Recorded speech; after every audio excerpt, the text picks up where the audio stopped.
안녕하세요. 저는 조자택 재료공학과에서 근무하는 장승순입니다. 지난 영상에서는 교수 지원 시 제출해야 되는 패키지에서 어, 커버레터에 이어서 커리큘럼 비테, 즉 CV를 어떻게 작성하는가에 대해서 말씀을 드렸습니다. CV는 비슷한 문서라고 할 수 있는 레주메와는 달리 업적 위주로 작성을 한다고 말씀을 드렸죠. 레주메는 능력 위주로 내가 어떤 지식과 경험과 능력을 갖고 있다는 것을 정리한 그런 문서라고 한다면 CV는 내가 어떤 교육과 어떤 경험과 어떤 업적을 갖고 있는지를 이제 잘 정리하는 그런 문서라고 할 수 있습니다. 오늘 영상에서는 이 패키지의 가장 중요한 문서라고 할 수 있는 Summary of Research Accomplishments 그리고 Research Plans에 대해서 말씀을 드리도록 하겠습니다.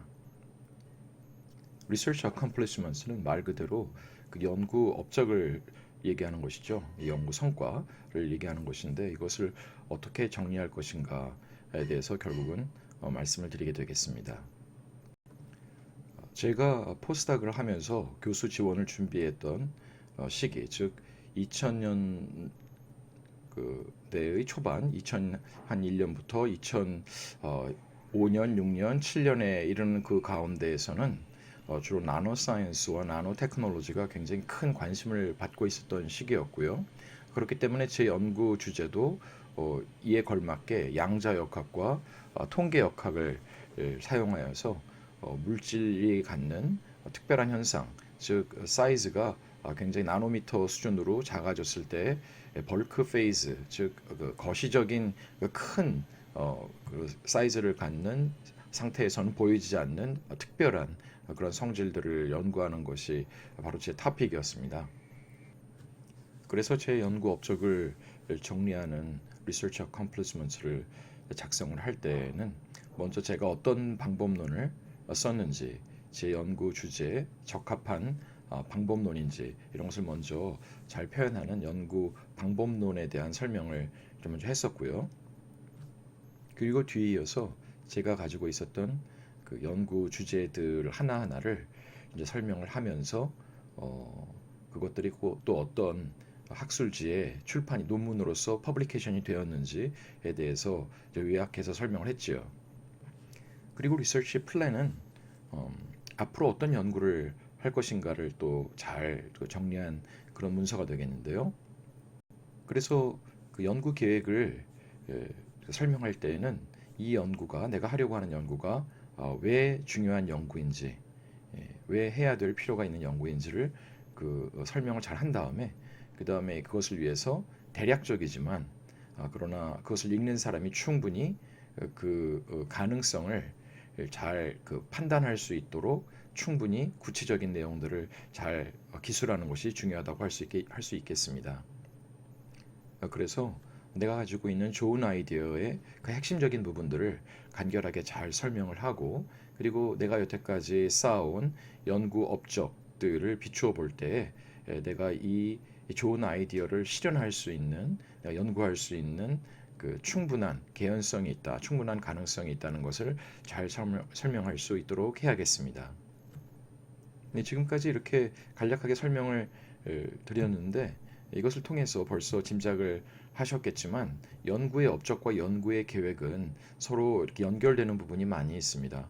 내가 연구의 업적을 이렇게 쌓아왔고 그 경험을 토대로 내가 이루고자 하는 그 연구의 계획은 이런 것이니 내가 충분히 잘할 수가 있다. 결국은 이것을 표현하는 것이기 때문에 연구의 업적과 연구의 계획을 하나로 묶어서 리서치 스테이트먼트로 또 이렇게 하나의 문서로 묶어서 제출하는 경우가 또 많이 있습니다.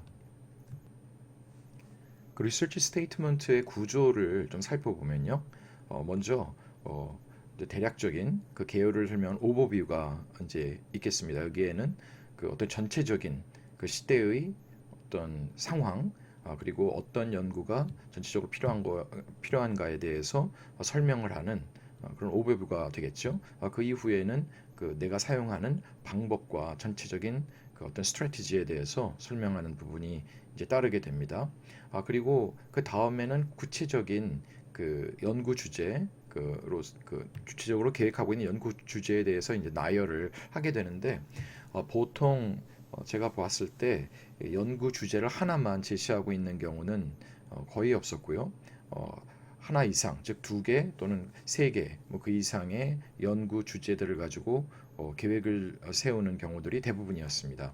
그래서 각각 나열의 형태로 이제 작성이 되는데 지금 제가 보여드린 이 전체적인 포맷도 역시 하나의 가능한 포맷이고 많이 사용되는 포맷이긴 하지만 가능한 포맷이기 때문에 또 다른 또 좋은 포맷이 있는 경우 또 다른 포맷을 사용하시면 되겠습니다. 그래서 A, B, C, 뭐 D 뭐 이런 식으로 그 연구 주제들이 나열이 되는데 뭐 그 각각의 내용은 또 비슷한 구조를 따르게 됩니다. 그래서 어떤 그 백그라운드와 모티베이션이 있겠죠. 그리고 그 연구 계획에서 달성하고자 하는 어떤 목표가 또 제시가 되고 그것을 위해서 액션 플랜스라고 해서 실제적으로 무엇을 내가 할 것이다. 이제 이런 내용들이 이제 작성이 되겠습니다. 그 다음에는 이것들을 위해서 나 혼자서 이제 한다기보다 어떤 다른 학자들과 다른 교수님들과 같이 이제 공동 연구를 통해서 하는 것이 더욱더 그 연구의 성공을 성공률을 높이는 그런 것이 되기 때문에 가능한 콜라보레이션의 그 기회들에 대해서 이제 또 쓸 수가 있겠죠. 그리고 결국은 이 모든 연구를 수행함에 있어서 필요한 것이 여러 가지가 있겠습니다만 가장 중요한 것 중에 하나가 바로 연구비가 되겠죠. 그래서 리서치 펀드를 어떻게 조달할 것인가에 대해서 다루는 그 possible funding opportunities에 대해서도 이제 언급을 해서 그 자신이 계획을 가지고 있다는 것을 이제 보여주게 됩니다.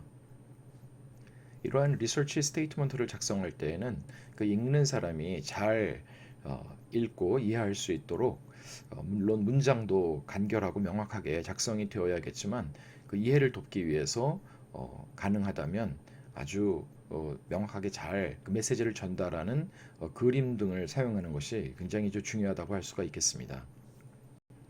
그래서 그 메시지를 잘 전달하기 위한 그 그림의 크기는 적당한지, 그림의 색상들은 또 어떤지, 그리고 사용된 그 그림 내에서의 그 폰트의 그, 그 사이즈는 그리고 스타일은 어떠한지 이런 것들도 하나하나 세심하게 잘 살펴서 완성도를 높이는 것이 굉장히 중요하겠습니다. 이제 중요한 부분을 하나 말씀드리고자 합니다. 연구 계획을 세우고 작성하는 데 있어서 뭐 많은 부분들이 중요할 수 있지만 가장 중요한 것이 바로 연구 주제의 시의성입니다. 앞선 영상들에서 몇 번에 걸쳐서 강조해서 말씀을 드린 바이기도 한데요. 타임리니스라고 하는 것은 이 연구가 그 많은 사람들의 관심을 받고 있고 그리고 이 연구가 꼭 필요한 연구인가 하는 점과 관련된 부분입니다. 그래서 어떤 분야의 어떤 연구 주제가 굉장히 오랜 기간 동안 사람들이 관심을 받아왔고 그래서 연구에 상당히 많은 부분들이 진척이 되어서 많은 것들이 밝혀졌다면 지금 내가 그 연구를 다시 그 연구 주제를 다시 선택해서 더 성취를 할 그런 발견이나 그런 발견이 있을 수 있을까를 생각을 해봐야 되겠죠. 그래서 그런 많은 사람들 깜짝 놀라게 할 그리고 기존에 오해하고 있던 것을 완전히 뒤바꿀 만한 그런 대단한 그 내용이 남아 있다고 판단되지 않는다면 그리고 그걸 설득적으로 보여줄 수 없다면 내가 그런 오래된 그 연구 토픽 보통 이제 saturated topic이라고 이제 보통 말하는 것인데요. 이것을 연구 계획으로 삼는 것은 별로 추천하지 않는 바가 되겠습니다. 그렇다면 많은 사람들이 학계에서 많은 학자들이 관심을 갖는 인기 있는 주제를 선택을 하라는 것인가 뭐 이렇게 들릴 수도 있겠는데 그러나 그것보다는 그 학자로서 가장 시급하고 중요한 현재 많은 사람들이 풀기 위해서 애쓰고 있는 그런 질문은 무엇인지를 내가 모르고 동떨어져서 연구를 하는 것이 아니라 그 학계의 그 많은 사람들이 갖고 있는 궁금증에 나도 연결되어서 그것을 나도 그 도전해서 해결하고자 하는 그런 그 인터랙션을 내가 가지고 있다는 것을 이제 보여주는 셈이 되는 것이므로 굉장히 중요하다고 할 수 있는 것이겠죠. 그리고 새로운 교수를 뽑는 그 학과 그리고 학교의 입장에서도 지금 막 한창 왕성하게 연구가 이루어지고 있는 분야에 대해서 팔로우업이 되고 또 디벨롭이 되고 그 분야를 그 선도해 나가는 그런 그 계획을 갖고 있을 경우들이 많기 때문에 그 연구 계획을 세울 때 학계의 분위기와 학계의 계획 그리고 그 교수를 뽑아서 그 분야의 교수를 뽑아서 분야를 발전시키고자 하는 학과의 여러 가지 그 장기 중장기적인 계획에도 이게 잘 얼라인이 되는지를 생각해서 연구 계획을 세워야 되는 것이겠죠. 그래서 이제 학교에서 어떤 새로운 교수를 뽑을 때 어떤 미국의 기존의 유명한 어떤 그 연구 그룹들 아주 유명한 교수님들이 이끄는 연구 그룹에서 연구를 한 경험이 있는 포스닥으로 PhD를 하거나 포스닥을 했던 사람들을 관심을 가지고 살펴보고 인터뷰를 하기 위해서 초청을 하게 되는 이유는 이 사람들이 그런 학계의 관심사와 또그 미래에 대한 그 연구 방향에 대해서 그 교수님으로부터 교수님과 함께 연구하면서 어떤 그 부분에 대해서 트레이닝을 받았을 것이라는 또 기대감을 갖고 있기 때문이기도 하고요. 그래서 그런 연구 계획에 있어서의 또 시의적절성을 잘 살펴서 연구 계획을 작성하시기를 바랍니다. 네, 오늘은 연구 업적과 연구 계획이 담긴 리서치 스테이트먼트에 대해서 말씀을 드렸습니다.